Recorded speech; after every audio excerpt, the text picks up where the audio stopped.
Hello and welcome to Teleislas News with the most relevant and important information of the day.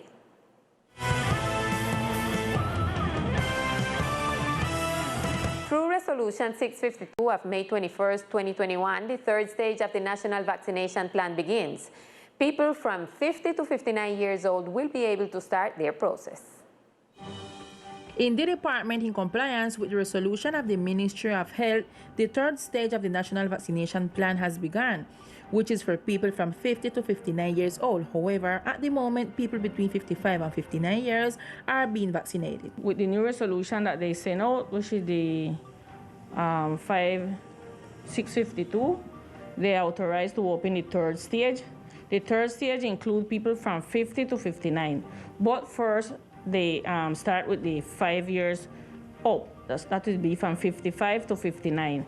And also, we are continuing with the people from 60 go up because all this population are not vaccinated yet. So we have from 55 to 59, but they have to go and make the agenda them, and then they can receive the vaccine. The professional of the Health Secretariat was emphatic about entering the platform Mi Vacuna to verify that the person is prioritized in this platform. The vaccination process is currently being carried out at the Clarence Lynn Newell Memorial Hospital, the Health Post in St. Louis, and the Man of War Park. In addition to this, population vaccines are also applied to prioritize people such as teachers, military personnel, caregivers of the elderly people, children, and people with disabilities, among others.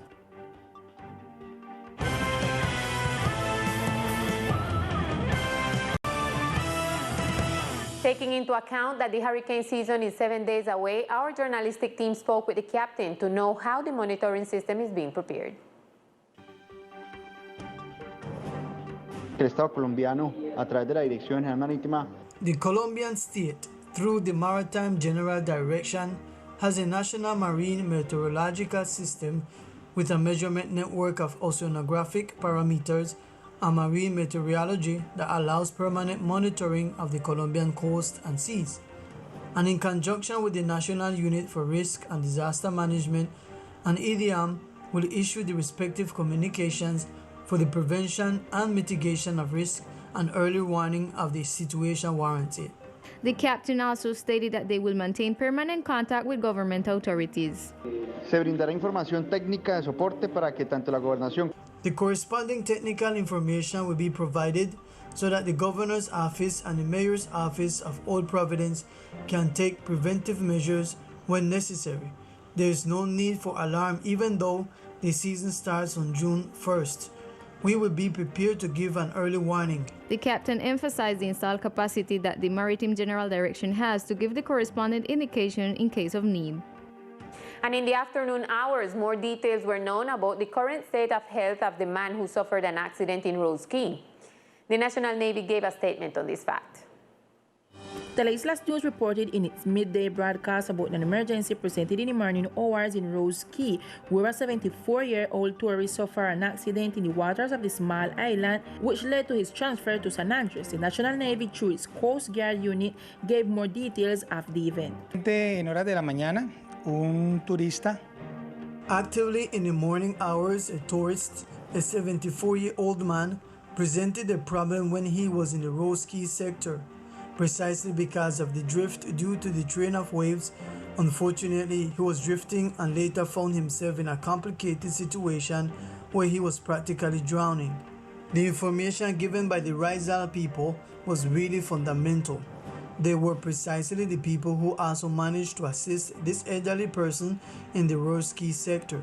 This action was fundamental for the National Navy unit to arrive in a timely manner and perform a resuscitation by our crew member in order to guarantee his life, to preserve his life. On his arrival to the island of San Andres, the man was transferred to the departmental hospital where the doctors reported that the citizen is intubated and sedated. A fire broke out on board a tourist service boat. The Navy, through the Coast Guard and firefighters, managed to extinguish the fire and bring the crew to safety. A fire presumed to be caused by a short circuit which occurred on board of the vessel Caribe was extinguished thanks to the action of the Coast Guard and firefighters of the island. The commander of the Coast Guard station explained the facts. Thanks to the timely reaction of the department's firefighters, they were transferred from Cotton Key to the scene. The communication lines between the institutions were indispensable. This was what allowed the transfer of the personnel to control and extinguish the fire on the boat. The commander also explained that there were no injuries on board the vessel. Fortunately, there were no one injured, although there were material losses, but thank God for the timely action that prevented further damage.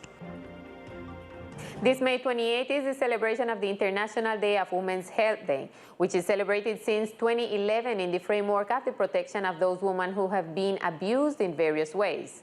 For this reason, the Women's Office will be developing activities to commemorate the day. The head of this entity explained what it is about.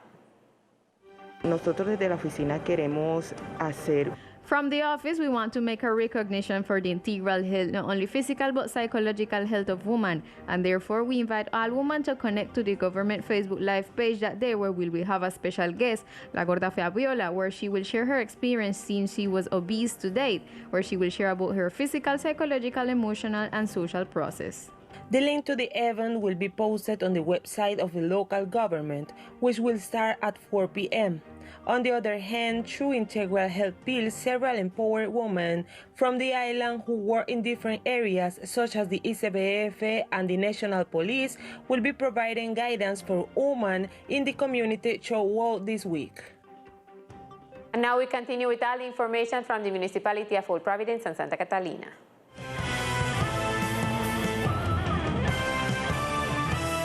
In a press conference, the commander of the police department, Maria Elena Gomez, gave details about the seizure made yesterday at the airport El Embrujo in Old Providence of more than 446 packages of cocaine hydrochloride.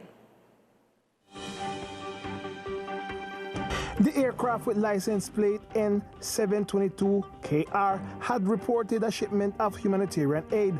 However, when the cargo of the plane coming from the airport of Guaymaral, Bogota was checked, a different cargo was discovered. Se logra la incautación de The seizure of 446 packages containing cocaine hydrochloride was achieved. In the same way, 2 people were captured, the pilot and the aircraft technician. Also, the immobilization of this aircraft was achieved. A seizure of 102 million pesos in cash was also made inside the aircraft, together with the cargo that was camouflaged under boxes of face masks. Dos capturas. Una primer captura fue el señor Juan Camilo. 2 captures. The first capture of Mr. Juan Camilo Cadena Botero, 31 years old, Colombian national, and a private pilot. The second capture corresponds to Mr. Harold Darío Rivera Toledo, 53 years old, and also a Colombian national. According to the commander, the destination of the drugs was the United States, and that from this shipment more than 1 million doses of narcotics would be extracted, which in the northern country would be over $35,000 million. Estamos adelantando toda una investigación. Ya estamos. We are conducting a full investigation. We are already working with all the institutional capacity, and we have the support of the Anti-Narcotics Directorate. And we have not only a logistical capacity, but also a human talent that arrived directly from Bogota to lead this investigation. The colonel concluded by emphasizing that the investigation of the seizure will continue in order to dismantle the criminal organization behind the shipment. And from his private nursery, Chibolo, Braulio Shogreen Brown, a native Rizal, has decided to teach children and teenagers in Old Providence the art of cultivating the land. Braulio is the son of one of Old Providence legends in agriculture, Mr. Radiga, and despite his health difficulties and lack of resources, he has decided to help in the training of the new generation of farmers. For this reason, in his spare time, he teaches children and teenagers the art of planting. A farmer school where we want to teach the children them to plant. Right now, we have a group of children them planting marjan and fever grass, and each one We give them for them plant for the care home, and we go ahead they care the process, and we look for them back and see how it's going. As a long-term goal, Braulio wants to sow the love for agriculture again in our culture. And as a short-term goal, he wants to replace 10% of the lost trees due to the hurricane with fruit trees. Right now we got little everything with flowers, but we want to plant at least a 2,000 to a 3,000 fruit tree. Right now we start with mandarina and orange. We have a plan to go with the youth, look coconut, sea grape, we plant back sea grape around the beach side. One of his students said the following. I have learned how to plant, how to care for plants, and how to fix them when they are damaged. I have planted basil, fever grass, and many others. Braulio has been developing this project for 8 years now and says that after Hurricane Iota, people have become more open to his idea. Now he asks for support from anyone who wants to contribute to improve this process while he continues to teach his 30 students. And now the space is for the cultural news of our department.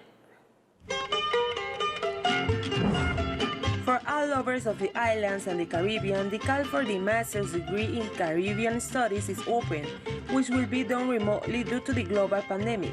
The Universidad Nacional of Colombia informed that field trips will be made to the insular and/or continental Caribbean.